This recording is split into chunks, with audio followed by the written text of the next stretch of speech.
Bahasa adalah sistem lambang bunyi dan arbiter yang digunakan oleh para anggota suatu masyarakat untuk kerjasama, berinteraksi, dan mengidentifikasi diri. Menurut Kerap, bahasa adalah komunikasi antar anggota masyarakat berupa lambang bunyi ujaran yang dihasilkan oleh alat ucap manusia. Menurut Sujono, bahasa adalah suatu sarana perhubungan rohani yang amat penting dalam hidup bersama. Satu, sebagai alat untuk mengungkapkan perasaan atau mengekspresikan diri. Dua, sebagai alat komunikasi. Tiga, sebagai alat berinteraksi dan beradaptasi sosial. Empat, sebagai alat kontrol sosial.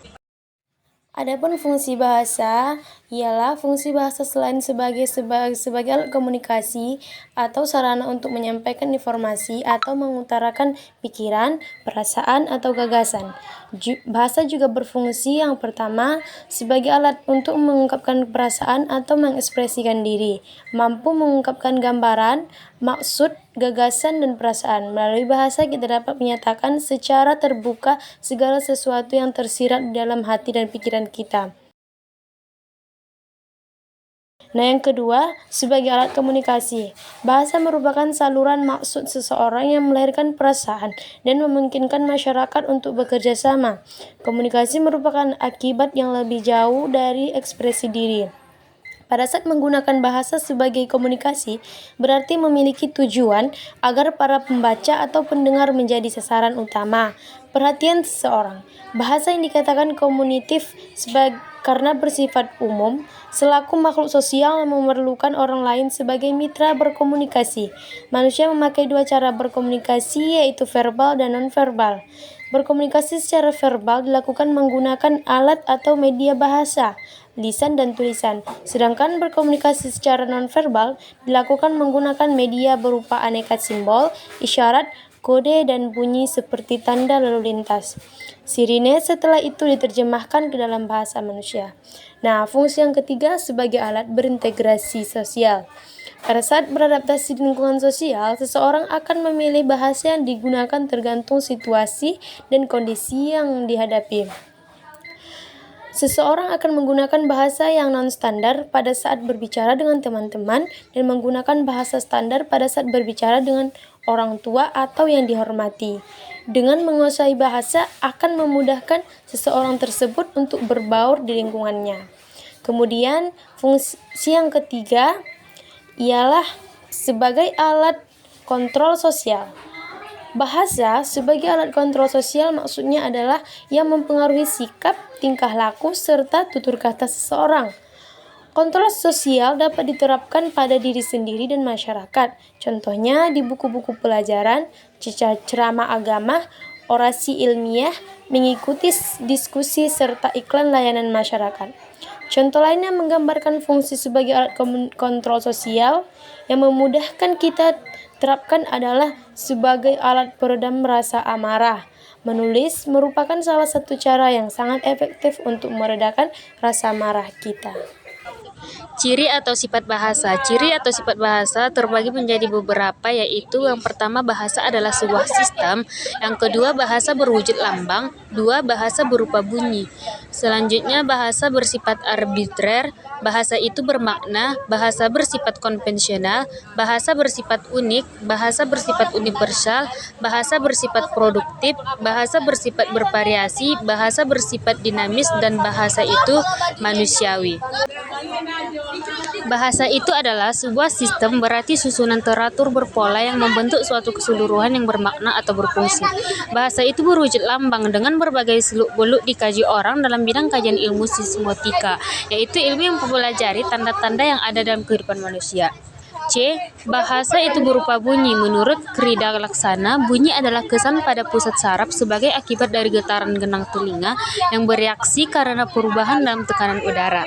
Selanjutnya, bahasa itu bersifat arbitrer. Kata arbitrer bisa diartikan sewenang-wenang, berubah-ubah, tidak tetap, mana suka. Bahasa itu bermakna salah satu sifat hakiki dari bahasa adalah bahasa itu berwujud lambang. Sagai landang, bahasa melambangkan suatu pengertian, suatu konsep, suatu ide, atau suatu pikiran yang ingin disampaikan dalam wujud bunyi itu. Bahasa itu bersifat konvensional. Meskipun hubungan antara lambang bunyi dengan dilambangkan bersifat arbitrary, tetapi penggunaan lambang tersebut untuk suatu konsep tertentu bersifat konvensional. Bahasa itu bersifat unik. Bahasa dikatakan bersifat unik, artinya setiap bahasa mempunyai ciri khas sendiri yang tidak dimiliki oleh bahasa lainnya. Bahasa itu bersifat universal. Selain bersifat unik, bahasa juga bersifat universal. Artinya ada ciri-ciri yang sama yang dimiliki oleh setiap bahasa yang ada di dunia. Bahasa itu bersifat produktif. Bahasa bersifat produktif artinya meskipun unsur-unsur bahasa itu terbatas, tetapi dengan unsur-unsur yang sejumlahnya terbatas itu dapat dibuat satuan-satuan bahasa yang tidak terbatas, meski secara relatif sesuai dengan sistem yang berlaku dalam bahasa itu. Bahasa itu bersifat bervariasi. Anggota masyarakat suatu bahasa biasanya terdiri dari berbagai orang dengan berbagai status sosial dan latar belakang budaya yang tidak sama. Bahasa itu bersifat dinamis. Bahasa tidak pernah lepas dari segala kegiatan dan gerak manusia, sepanjang keberadaan manusia itu sebagai makhluk yang berbudaya dan bermasyarakat. Bahasa bersifat manusiawi, dalam arti bahasa itu hanya milik manusia dan hanya dapat digunakan oleh manusia. Kedudukan dan fungsi bahasa. 1. Bahasa nasional. Sehubungan dengan kedudukan sebagai bahasa nasional, bahasa Indonesia memiliki 4 fungsi. Keempat fungsi tersebut yaitu 1. Sebagai lambang identitas nasional. 2. Lambang kebanggaan nasional.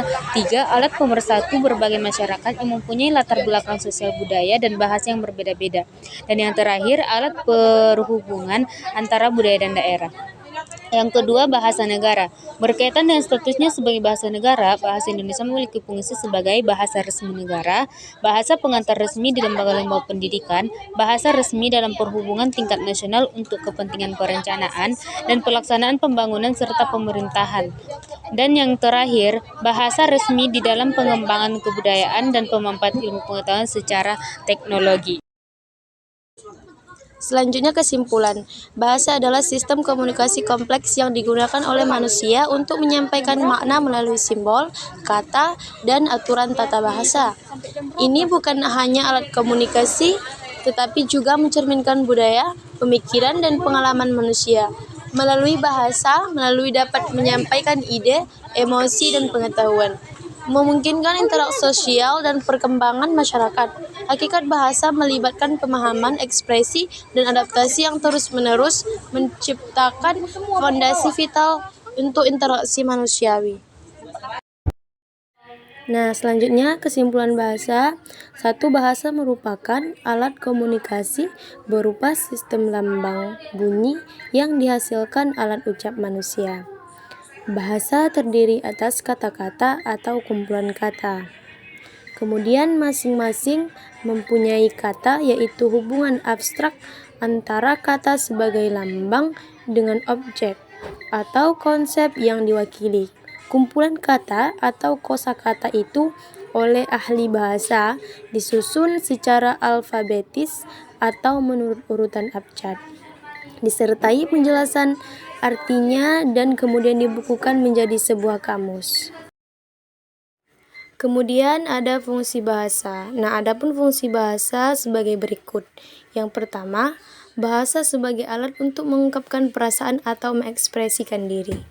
Kedua, bahasa sebagai alat untuk berkomunikasi. Ketiga, bahasa sebagai alat untuk berintegrasi dan beradaptasi sosial. Dan terakhir, fungsi bahasa sebagai alat kontrol sosial.